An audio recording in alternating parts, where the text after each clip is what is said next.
ഞാനിപ്പോൾ നേപ്പാളിലെ ഒരു തേനീച്ചക്കൂട്ടത്തിൻ്റെ നടുവിലാട്ടുള്ളത്. അതായത് ചുറ്റും തേനീച്ചക്കൂടാണ്. കണ്ടോ, ഇതൊക്കെ കുത്തൂല കേട്ടോ. അതായത് അക്രമമൊന്നുമില്ല. ഞാൻ ശാന്തനാണ്, അതുകൊണ്ട് എന്നെ ആക്രമിക്കൂല കേട്ടോ. എല്ലാവരും പീസായിട്ടിരിക്കുക. ഇതാ വൈകുന്നേര സമയമാണ്. നേപ്പാളിലെ ഒരു ഗ്രാമം കേട്ടോ, ഒരു വില്ലേജാണ്. സത്യം പറഞ്ഞാൽ ഈ ഒരു ഗ്രാമം ഞാൻ എത്തിപ്പെട്ടത് പൂൺഹിൽ എന്ന് പറയുന്നൊരു ട്രക്കിംഗ് സ്പോട്ടുണ്ട്. അവിടത്തേക്ക് പോകുന്ന വഴിയിലാണ്. അതായത് മൗണ്ടൻ ടോപ്പ് ഉണ്ട്, അവിടത്തേക്ക് പോകുന്ന വഴിയിലാണ് ഈ ഒരു ഹോം സ്റ്റേ ഞാൻ കണ്ടത്, ഗസ്റ്റ് ഹൗസ് ഞാൻ കണ്ടത്. ഇതാ അവിടെ ഒരു ചേട്ടനുണ്ട്. ആ ചേട്ടൻ എന്നെ രക്ഷപ്പെടുത്തി. കാരണം ഒരു പഹാടി ഡോഗ് എന്നെ കടിക്കാൻ വന്നു. അങ്ങനെ ഞാൻ കയറിയതാട്ടാ ഈ ഹോം സ്റ്റേൻ്റെ ഉള്ളിലേക്ക്.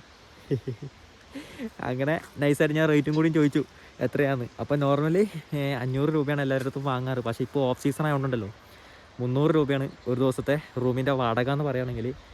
നേപ്പാളിലെ 300 രൂപ എന്ന് പറയുമ്പം ഇന്ത്യൻ 150, 190 ആ ഒരു റേഞ്ചേ വരും കേട്ടോ. അപ്പോൾ പിന്നെ ഞാൻ വിചാരിച്ചു എന്തായാലും ഇവിടെ അങ്ങ് സ്റ്റേ അടിക്കുക. നല്ല മനോഹരമായ സ്ഥലം, എന്ത് രസം നോക്കിയാൽ, പൂക്കളൊക്കെ ആയിട്ട് ഹെജ്ജാതിയല്ലേ. മാർച്ച് ആയി കഴിഞ്ഞിട്ടുണ്ടെങ്കിൽ പർവ്വതത്തിലെ ഓരോ ഇലകളും വെട്ടി തിളങ്ങും കേട്ടോ. അതായത് ഇവിടെ ഓരോ മരങ്ങളും പൂക്കൾ കഴിക്കുന്ന മരങ്ങളാണ്. കണ്ടോ ഈ ഒരു വലിയ കാടിൽ. അപ്പം ആ ഒരു സീസൺ ടൈം എന്ന് പറയുകയാണെങ്കിൽ മാർച്ച് ടൈമാണ്. അപ്പം ഇതിലും കാട്ടി ഭംഗിയായിരിക്കും ആ ഒരു ഭാഗം നമ്മൾ നോക്കിക്കഴിഞ്ഞിട്ടുണ്ടെങ്കിൽ. എന്തായാലും പീസാണ്, സമാധാനമാണ്. കണ്ടോ ഇത് ഇവരുടെ കൃഷി കേട്ടോ, തേനീച്ച കൃഷി. ഹെജ്ജാതിയല്ലേ.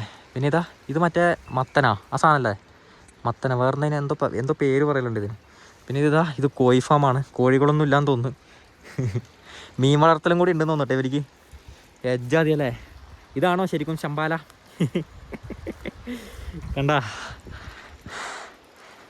ഇവിടെ ഞാൻ ഡേഞ്ചറായിട്ട് നിൽക്കുന്നത്.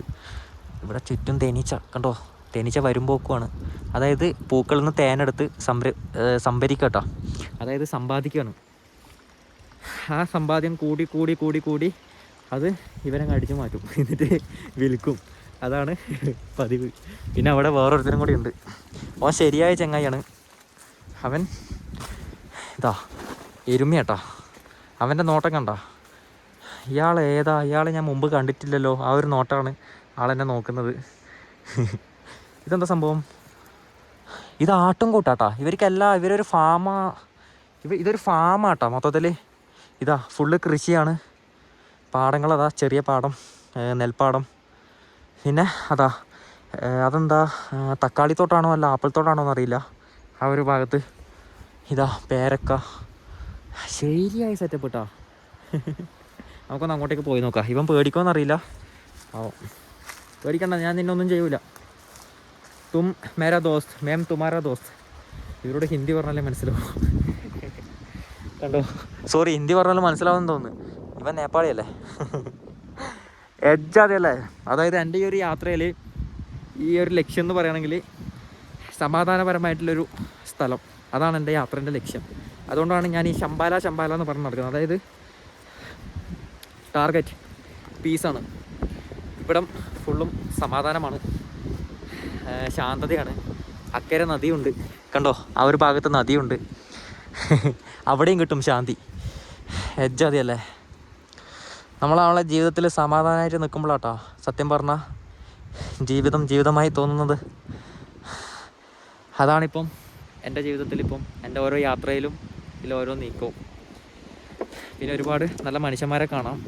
എല്ലാവരെയും ഞാൻ ഉൾപ്പെടുത്താട്ടോ എൻ്റെ യാത്രാ വീഡിയോസിൽ. കണ്ടോ, ഇതൊക്കെ എന്ത് കൃഷിയാണെന്നറിയില്ല. അതെൻ്റെ സീസൺ ആയിട്ടില്ലാന്ന് തോന്നുന്നു. ഇല മാത്രമേ കാണുന്നില്ലൂ, കായ് കാണുന്നില്ല. എന്തിൻ്റെ കായാന്നറിയാൻ വേണ്ടി.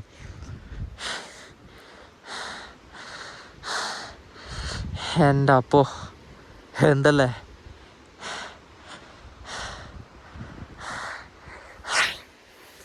എന്തൊരു സമാധാനം എന്നറിയോ. ഇവിടെ റൂമിന് റേറ്റ് കുറവാണെങ്കിൽ ഫുഡിന് റേറ്റ് ആയിരിക്കും കേട്ടോ. പക്ഷെ ഒരു കണിയുണ്ട്, ഞാൻ സ്വന്തമായിട്ട് കുക്ക് ചെയ്യല്ലേ. അപ്പോൾ പിന്നെ എനിക്ക് ഫുഡ് കഴിക്കേണ്ട ആവശ്യമില്ല. അവിടെയും കിട്ടും ശാന്തി. ഒരൊറ്റൊരാളെ കാണുന്നില്ല കേട്ടോ ട്രക്ക് ചെയ്യുന്നത്. അതായത് ഇപ്പം ഭയങ്കര തണുപ്പ് സമയമാണ്, കഠിനമായ തണുപ്പാണ് ഇവിടെ. അപ്പോൾ ഈ ഒരു സമയം തന്നെ നല്ല തണുത്ത കാറ്റാണ് അടിച്ചുകൊണ്ടിരിക്കുന്നത്. അതുകൊണ്ടാണ് ഞാൻ ക്യാപ്പടക്കം ഇത് പിന്നെ എപ്പോഴും ഉണ്ടല്ലോ. പിന്നെ കട്ടി കൂടിയ സാധനം ഞാൻ വാങ്ങി കേട്ടോ, മാസ്ക്. എൻ്റെ കുറച്ച് സോഫ്റ്റ് ഇളം ഒരു എലാസ്റ്റിക് ടൈപ്പ് മാസ്ക് ആയിരുന്നു. ഇപ്പം കട്ടി കൂടിയത് വാങ്ങാനുള്ള കാരണം ഭയങ്കര തണുപ്പായതുകൊണ്ടാട്ടോ. അതായത് നമ്മളെ ബ്രീത്തിങ് എന്ന് പറയുകയാണെങ്കിലേ തണുത്ത് മൂക്കൊക്കെ അങ്ങ് ഐസായി പോവും, അങ്ങനത്തെ ഒരു അവസ്ഥയാണ്. അതുകൊണ്ടാണ് ഈ ഭാഗത്തേക്ക് ആരും വരാത്തത്. കണ്ട ഇവിടെ ഒരു എന്താ പറയുക, ഒരു ട്രാവലേഴ്സ് അതുപോലെ തന്നെ മൗണ്ടൻ ട്രക്കേഴ്സ് ആരും ഇല്ല കേട്ടോ ഇവിടെ, ഞാൻ മാത്രമാണ്. ഇനി വഴി തെറ്റുമോയെന്നറിയില്ല ഒറ്റയ്ക്ക് പോകുമ്പോൾ. എന്തായാലും കുഴപ്പമില്ല, തെറ്റിയാൽ നമ്മൾ വഴി വിട്ടും. ഇതാ സൂര്യൻ വന്നു, കണ്ട ഇത്ര നേരം ഒളിഞ്ഞു കിടക്കായിരുന്നു, ഇതാ ഇപ്പം പൊന്തിയെ. അതൊരു സമാധാനം ഇത് തന്നെ കേട്ടോ. അപ്പോൾ